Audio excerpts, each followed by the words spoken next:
I just want to walk through the process of taking our assembly, converting it to machine language, and then loading that into Logism.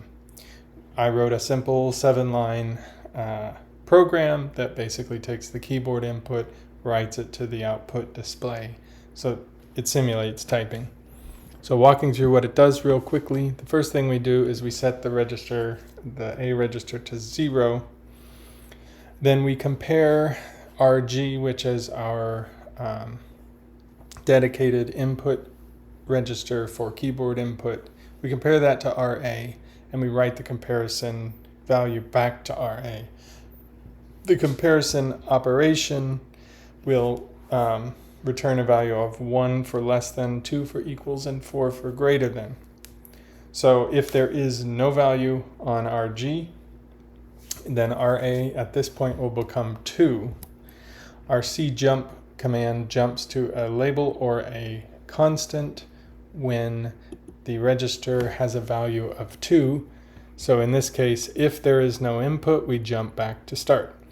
Now, a keyboard has, it outputs 7-bit ASCII, so we have a little circuit that attaches a 0 on the high bit to make that compatible with our 8-bit registers.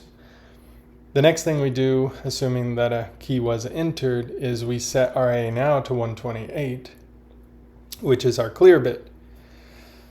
Then we add that clear bit to the input on RG. So essentially take the ASCII value and add a flag of 1 on the high bit and write that to RF, which is our dedicated output register that writes out to the display. There's a circuit before the display that takes that high bit off, sends 7 bits to the display, and if the high bit is true, then it clears the input on the keyboard, clearing out that input. We do that because we only have a 1 key buffer on the keyboard, or 1 ASCII character buffer. Then we set RF to 0. If we don't set RF to 0, whatever key you entered will just repeat on the screen.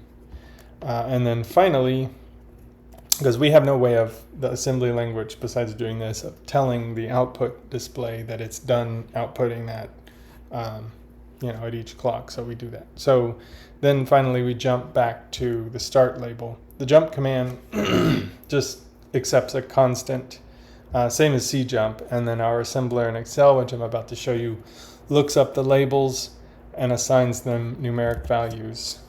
So if I go over to Excel, what I'm going to do is just paste this code in right here. There's some hidden columns that are values that we pasted actually go into.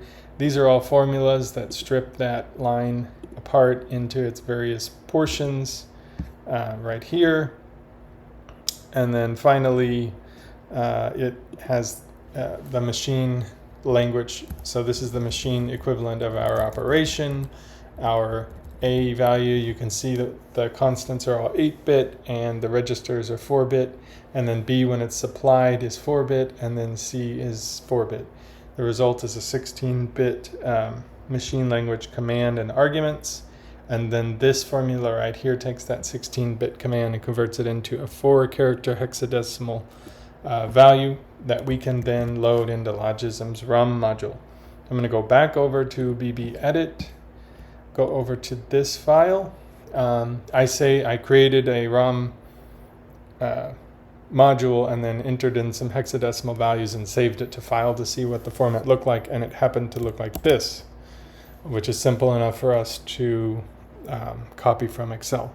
So here is my application, the 7 lines plus Logism's header.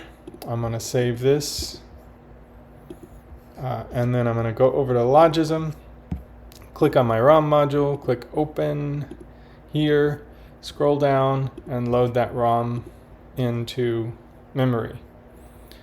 So now if I enable simulation, the simulation starts running. So basically the CPU is reading the next command, the RH register increments to get the following command, and then we can override it with one of those jump commands, which I detail in the Word document. So if I click on my keyboard right here, you can see that if I start typing,